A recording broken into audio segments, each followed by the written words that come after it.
encountering Jesus, and encouraging one another. That's the second circle. So we come out of worship ready to encourage one another as Christian brothers and sisters.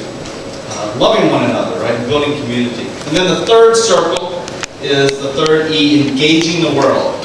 So God pushes us out of the encounter with Jesus to learn to love one another and to engage the world with the gospel of Christ. And here's what we feel. We feel like, I guess I could preach a sermon on this too.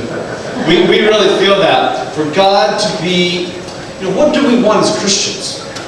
We want God to be fully at work in our lives. And if you come to a worship service, God can work in your life in that way. And if you go to a Sunday school class or a small group, God can work in your life in that way. If you go on a mission trip, this is really interesting. We've got people, you've probably heard this. People, longtime church members will come back from their first mission trip and say to the church, wow, this was incredible.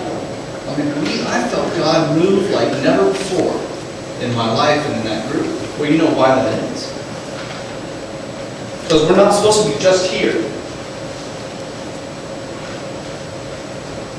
For God to be maximally at work in our life, He asks us to be involved in at least these three environments, we feel. Encountering Christ in worship. Loving one another in small groups where we can form real community.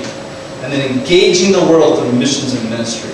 And if we can get our lives in those, strategically placed in those three environments, and God is going to powerfully work in our lives. And He asks us to be there. So anyway, that's what the three circles mean.